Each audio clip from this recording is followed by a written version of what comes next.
34 मुगल शासन व्यवस्था। मंत्रिपरिषद को वजारत कहा जाता था। बाबर के शासनकाल में वजीर पद काफी महत्वपूर्ण था। सम्राट के बाद शासन के कार्यों को संचालित करने वाला सबसे महत्वपूर्ण अधिकारी वकील था, जिसके कर्तव्यों को अकबर ने दीवान मीर बख्शी, सद्र उस सद्र एवं मीर समन में विभाजित कर दिया। औरंगजेब के समय में असद खान ने सर्वाधिक 31 वर्षों तक दीवान के पद पर कार्य किया। मीर बख्शी द्वारा सरखत नाम के पत्र पर हस्ताक्षर के बाद ही सेना को हर महीने वेतन मिल पाता था।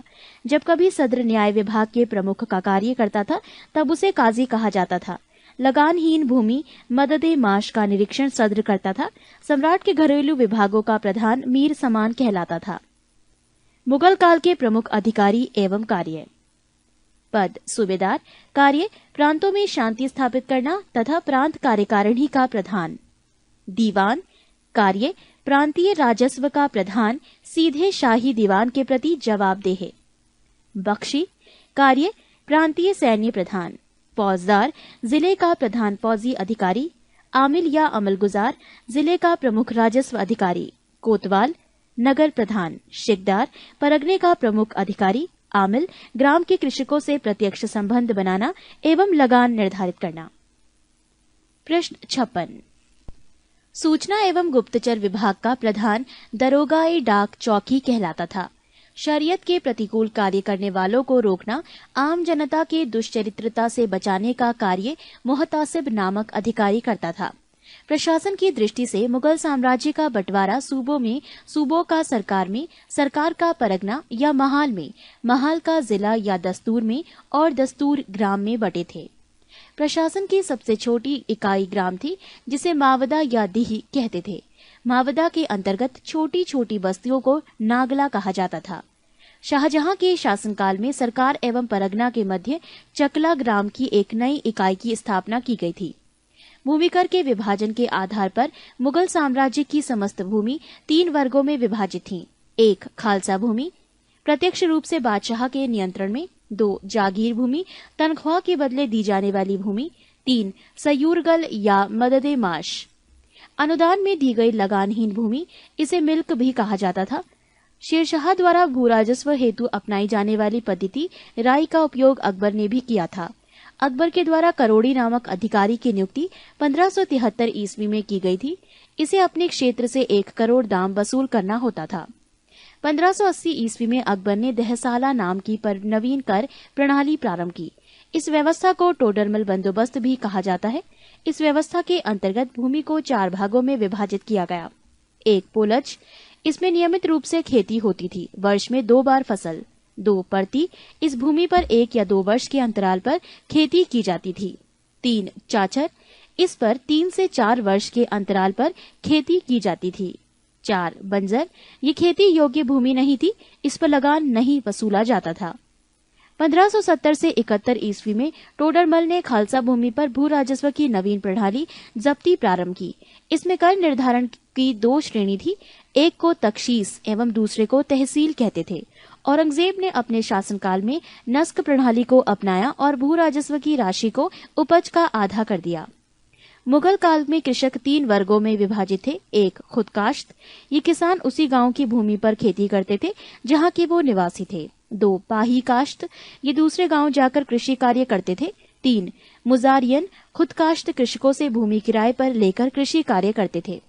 मुगल काल में रुपये की सर्वाधिक ढलाई औरंगजेब के समय में हुई। आना सिक्के का प्रचलन शाहजहां ने करवाया। जहांगीर ने अपने समय में सिक्कों पर अपनी आकृति बनवाई, साथ ही उस पर अपना एवं नूरजहां का काम अंकित करवाया। सबसे बड़ा सिक्का शनसब सोना का था। स्वर्ण का सबसे प्रचलित सिक्का इलाही था। मुगलकालीन अर्थव्यवस्था का आधार चांदी का रुपया था। दैनिक लेन देन के लिए तांबे के दाम का प्रयोग होता था। 1 रुपया में 40 दाम होते थे। मुगल सेना 4 भागों में विभक्त थी। 1 पैदल सेना, 2 घुड़सवार सेना, 3 तोपखाना और 4 हाथी सेना। मुगलकालीन सैन्य व्यवस्था पूर्णतः मनसबदारी प्रथा पर आधारित थी। इसे अकबर ने प्रारंभ किया था। प्रश्न 57। 10 से 500 तक मनसब प्राप्त करने वाले मनसबदार, 500 से 2500 तक मनसब प्राप्त करने वाले उमरा एवं 2500 से ऊपर तक मनसब प्राप्त करने वाले अमीर आजम कहलाते थे। जात से व्यक्ति के वेतन एवं प्रतिष्ठा का ज्ञान होता था। सवार पद से घुड़सवार दस्तों की संख्या का ज्ञान होता था। जहांगीर ने सवार पद में 2 अस्पा एवं सिंह अस्पा की व्यवस्था की। सर्वप्रथम ये पद महाबत खां को दिया गया। मुगल कालीन लगान वसूल करने की व्यवस्थाएं। गल्ला बख्शी, इसमें फसल का कुछ भाग सरकार द्वारा ले लिया जाता था। नसक, इसमें खड़ी फसल के आधार पर लगान का अनुमान लगाकर फसल कटने पर उसे ले लिया जाता था। ये व्यवस्था बंगाल में थी। जब्ती, इसमें बोई गई फसल के आधार पर लगान का निश्चय किया जाता था, जो नकद लिया जाता था। 35. मराठों का उत्कर्ष। मराठा साम्राज्य का संस्थापक शिवाजी थे। शिवाजी का जन्म 6 अप्रैल 1627 ईस्वी में शिवनेर दुर्ग यानी जुन्नार के समीप में हुआ था।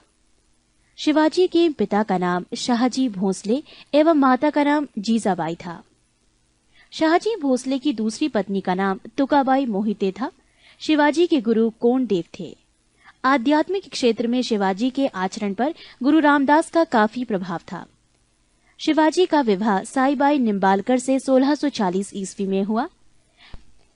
शाहजी ने शिवाजी को पूना की जागीर प्रदान कर स्वयं बीजापुर रियासत में नौकरी कर ली।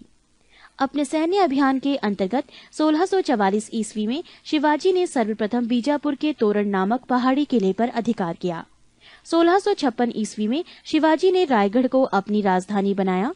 बीजापुर के सुल्तान ने अपने योग्य सेनापति अफजल खां को सितंबर 1665 ईस्वी में शिवाजी को पराजित करने के लिए भेजा।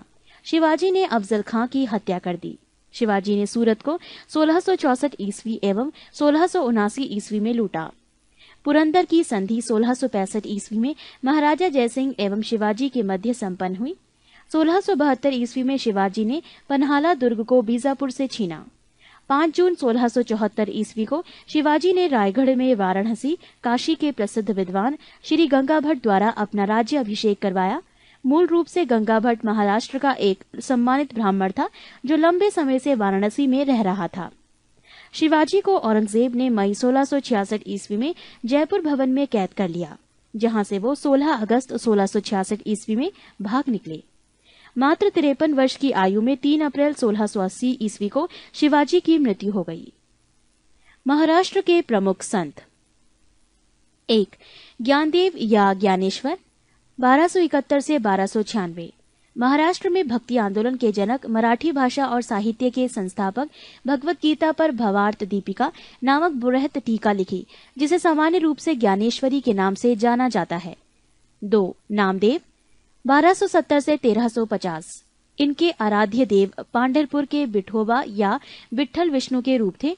विठोबा या विठल की उपासना को बरकरी संप्रदाय के नाम से जाना जाता है, जिसकी स्थापना नामदेव ने की थी। 3. एकनाथ 1533 से 1599। इन्होंने रामायण पर भावार्थ रामायण नामक टीका लिखी। 4. तुकाराम 1598 से 1650। इन्होंने भक्तिपरक कविताएं लिखी, जिन्हें अम्भग कहा जाता है। ये अभंग भक्तिपरक काव्य के ज्योति पुंज हैं।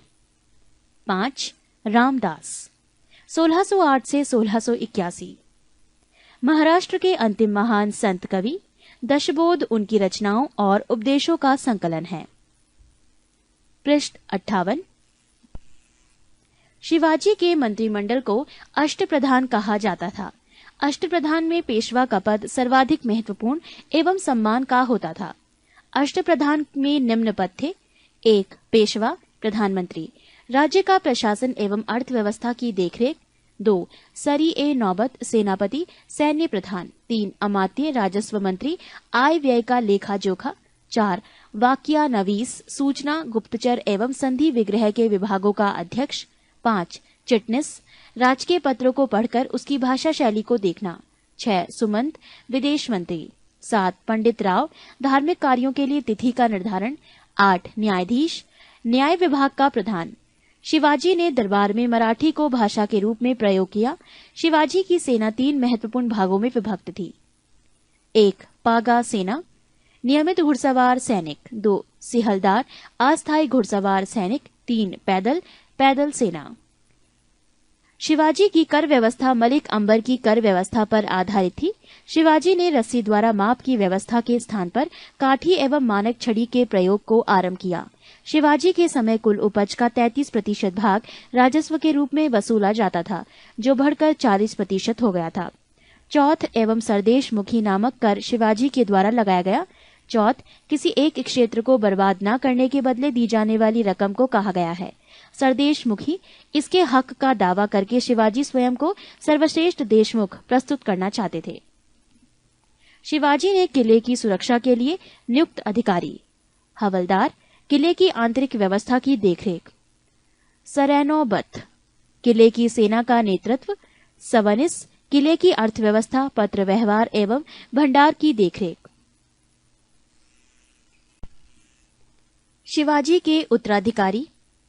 शिवाजी का उत्तराधिकारी संभाजी था। संभाजी ने उज्जैन के हिंदी एवं संस्कृत के प्रकांड विद्वान कवि कलश को अपना सलाहकार नियुक्त किया। मार्च 1689 ईस्वी को मुगल सेनापति मरखरब खां ने संगमेश्वर में छिपे हुए संभाजी एवं कवि कलश को गिरफ्तार कर लिया और उसकी हत्या कर दी। संभाजी के बाद 1689 ईस्वी में राजाराम को नए छत्रपति के रूप में राज्य अभिषेक किया गया। राजाराम ने अपनी दूसरी राजधानी सतारा को बनाया। राजाराम मुगलों से संघर्ष करता हुआ 1700 ईस्वी में मारा गया।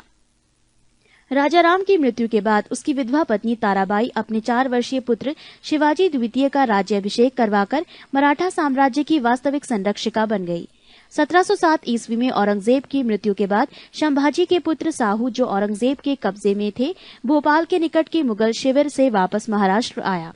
साहू एवं ताराबाई के बीच 1707 ईस्वी में खेड़ा का युद्ध हुआ, जिसमें साहू विजयी हुआ। साहू ने 22 जनवरी 1708 ईस्वी को सतारा में अपना राज्य अभिषेक करवाया। साहू के नेतृत्व में नवीन मराठा साम्राज्यवाद के प्रवर्तक पेशवा लोग थे, जो साहू के पैतृक प्रधानमंत्री थे। पेशवा पद पहले पेशवा के साथ ही वंशानुगत हो गया था। 1713 ईस्वी में साहू ने बालाजी विश्वनाथ को पेशवा बनाया। इनकी मृत्यु 1720 ईस्वी में हुई। इसके बाद पेशवा बाजीराव प्रथम हुए। पृष्ठ 59। पेशवा बाजीराव प्रथम ने मुगल साम्राज्य की कमजोर हो रही स्थिति का फायदा उठाने के लिए साहू को उत्साहित करते हुए कहा कि आओ, हम इस पुराने वृक्ष के खोखले तने पर प्रहार करें। शाखाएं तो स्वयं गिर जाएंगी। हमारे प्रयत्नों से मराठा पताका कृष्णा नदी से अटक तक फहराने लगेगी। उत्तर में साहू ने कहा, निश्चित रूप से ही आप इसे हिमालय के पार गाड़ देंगे। निसंदेह आप योग्य पिता के योग्य पुत्र हैं। पालखेड़ा का युद्ध 7 मार्च 1728 ईस्वी बाजीराव प्रथम एवं निजामुल मुल्क के बीच हुआ, जिसमें निजाम की हार हुई। निजाम के साथ मुंशी शिवगांव की संधि हुई। अंग्रेज मराठा संघर्ष के अंतर्गत होने वाली प्रमुख संधियां और वर्ष: सूरत की संधि वर्ष 1775, पुरंदर की संधि 1776, बड़गांव की संधि 1779, सालाबाई की संधि 1782, बसीन की संधि 1802, देवगांव की संधि 1803, सुरजी अर्जुन गांव की संधि 1803, राजापुर घाट की संधि 1804, नागपुर की संधि 1816, ग्वालियर की संधि 1817, पूना की संधि 1817, मंदसौर की संधि 1818। दिल्ली पर आक्रमण करने वाला प्रथम पेशवा बाजीराव प्रथम था, जिसने 29 मार्च 1737 ईस्वी को दिल्ली पर धावा बोला था। उस समय मुगल बादशाह मुहम्मद शाह दिल्ली छोड़ने के लिए तैयार हो गया था। बाजीराव प्रथम मस्तानी नामक महिला से संबंध होने के कारण चर्चित रहा था। 1740 ईस्वी में बाजीराव प्रथम की मृत्यु हो गई।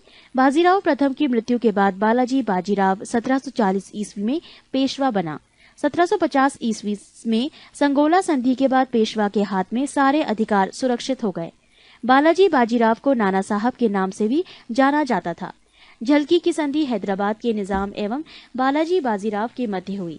बालाजी बाजीराव के समय में ही पानीपत का तृतीय युद्ध 14 जनवरी 1761 को हुआ, जिसमें मराठों की हार हुई। इस हार को नहीं सह पाने के कारण बालाजी की मृत्यु 1761 ईस्वी में हो गई।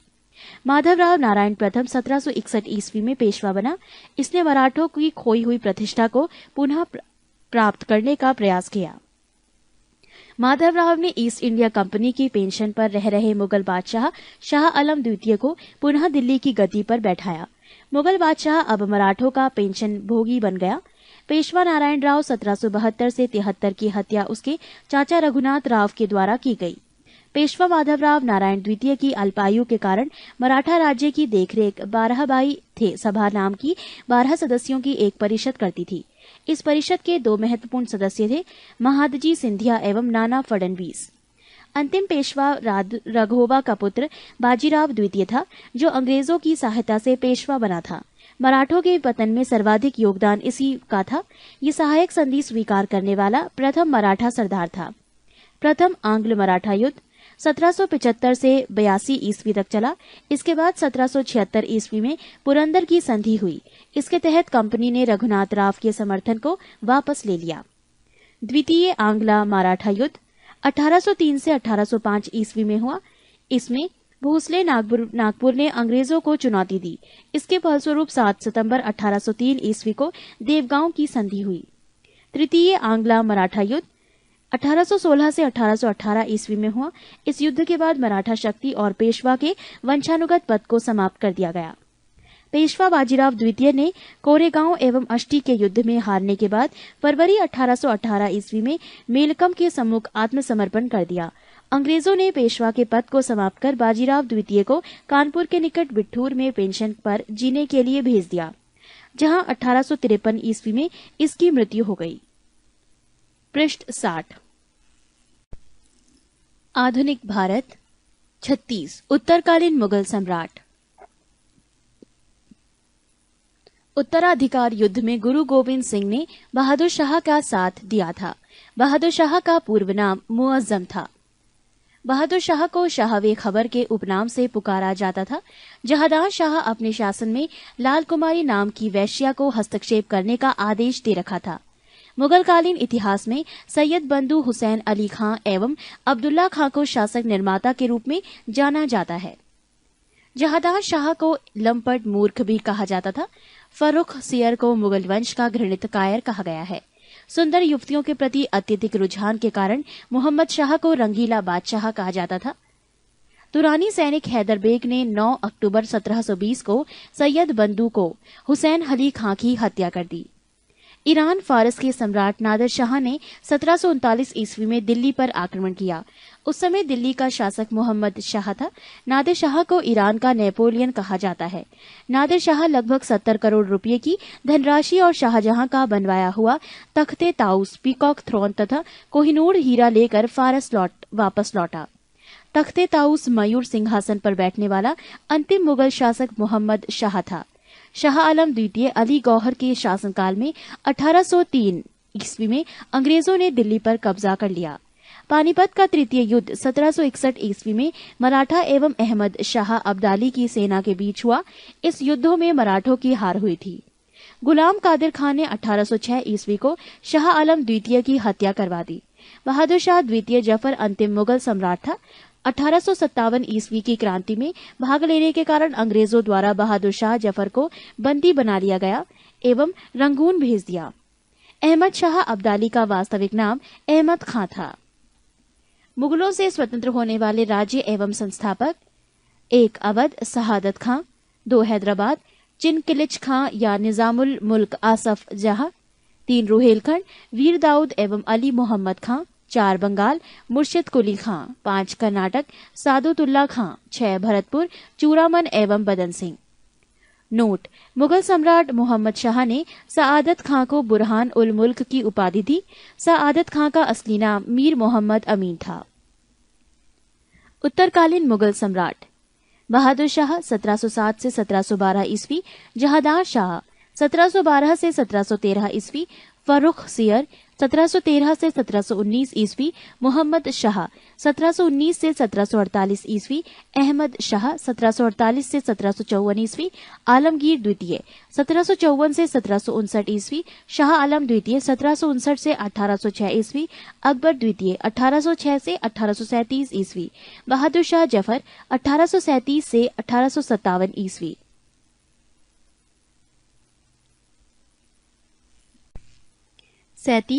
भारत में यूरोपीय व्यापारिक कंपनियों का आगमन। 17 मई 1498 ईस्वी में वास्को डिगामा ने भारत के पश्चिमी तट पर स्थित कालीकट बंदरगाह पहुंचकर भारत एवं यूरोप के बीच नए समुद्री मार्ग की खोज की। 1505 ईस्वी में फ्रांसिस्को दी अल्मेडा भारत में प्रथम पुर्तगाली वाइसराय बनकर आया। 1509 ईस्वी में अल्फांसो दी अल्बुकर्क भारत में पुर्तगालियों का वाइसराय बना। अल्बुकर्क ने 1510 ईस्वी में बीजापुर के यूसुफ आदिल शाह से गोवा को जीता। पुर्तगालियों ने अपनी पहली व्यापारिक कोठी कोचीन में खोली। पृष्ठ 61। 1596 ईस्वी में भारत आने वाला प्रथम डच नागरिक था कार्नेलिस डहस्तमान। डचों का भारत में अंतिम रूप से पतन 1759 ईस्वी को अंग्रेजों एवं डचों के मध्य हुए वेदरा युद्ध से हुआ। 31 दिसंबर 1600 ईस्वी को इंग्लैंड की रानी एलिजाबेथ प्रथम ने ईस्ट इंडिया कंपनी को अधिकार पत्र प्रदान किया। प्रारंभ में ईस्ट इंडिया कंपनी में 217 साझीदार थे और पहला गवर्नर टॉमस स्मिथ था। मुगल दरबार में जाने वाला प्रथम अंग्रेज कैप्टन हॉकिंस था, जो जेम्स प्रथम के राजदूत के रूप में 1609 ईस्वी में जहांगीर के दरबार में गया था। 1615 ईस्वी में सम्राट जेम्स प्रथम ने सर टॉमस रो को अपना राजदूत बनाकर मुगल सम्राट जहांगीर के दरबार में भेजा। अंग्रेजों की प्रथम व्यापारिक कोठी फैक्ट्री सूरत में 1608 ईस्वी में खोली गई। 1611 ईस्वी में दक्षिण पूर्व समुद्र तट पर सर्वप्रथम अंग्रेजों ने मुसलीपट्टम में व्यापारिक कोठी की स्थापना की। कंपनी और स्थापना वर्ष। पुर्तगाली ईस्ट इंडिया कंपनी 1498 ईस्वी, अंग्रेजी ईस्ट इंडिया कंपनी 1600 ईस्वी, डच ईस्ट इंडिया कंपनी 1602 ईस्वी, डैनिश ईस्ट इंडिया कंपनी 1616 ईस्वी, फ्रांसीसी ईस्ट इंडिया कंपनी 1664 ईस्वी, स्वीडिश ईस्ट इंडिया कंपनी 1731 ईस्वी। 1668 ईस्वी में इंग्लैंड के सम्राट चार्ल्स द्वितीय का विवाह पुर्तगाल की राजकुमारी कैथरीन से होने के कारण चार्ल्स को दहेज के रूप में बंबई प्रांत हुआ था, जिसे उन्होंने 10 पाउंड के वार्षिक किराए पर ईस्ट इंडिया कंपनी को दे दिया। 1698 ईस्वी में अंग्रेजी ईस्ट इंडिया कंपनी ने 3 गांव सुतानुती, कालीघाट एवं गोविंदपुर की जमींदारी 1200 रुपये भुगतान कर प्राप्त की और यहां पर फोर्ट विलियम का निर्माण किया। कालांतर में यही कोलकाता नगर कहलाया, जिसकी नींव जॉर्ज चारनॉक ने रखी। भारत में फ्रांसीसियों की प्रथम कोठी फैंको कैरों के द्वारा सूरत में 1668 ईस्वी में स्थापित की गई। 1674 ईस्वी में फ्रांसिस मार्टिन ने पौंडीचेरी की स्थापना की। प्रथम कर्नाटक युद्ध 1746 से 48 ईस्वी में ऑस्ट्रिया के उत्तराधिकार युद्ध से प्रभावित था। 1748 ईस्वी में एला शापल की संधि के द्वारा ऑस्ट्रिया का उत्तराधिकार युद्ध समाप्त हो गया और इसी संधि के तहत प्रथम कर्नाटक युद्ध समाप्त हुआ। दूसरा कर्नाटक युद्ध 1749 से 1754 ईस्वी में हुआ। इस युद्ध में फ्रांसीसी गवर्नर डुप्ले की हार हुई, उसे वापस बुला लिया गया और उसकी जगह पर गोडेहू को भारत में अगला फ्रांसीसी गवर्नर बनाया गया। पौंडीचेरी की संधि जनवरी 1755 ईस्वी के साथ युद्ध विराम हुआ। कर्नाटक का तीसरा युद्ध 1756 से 1763 ईस्वी के बीच हुआ, जो 1756 ईस्वी में शुरू हुए सप्तवर्षीय युद्ध का एक अंश था। पेरिस की संधि होने पर यह युद्ध समाप्त हुआ।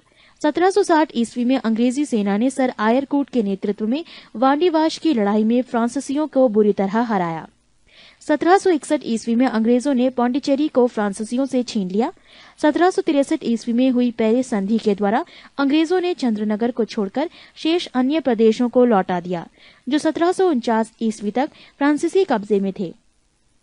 ये प्रदेश भारत की आजादी तक फ्रांसीसियों के कब्जे में रहे। पृष्ठ 62।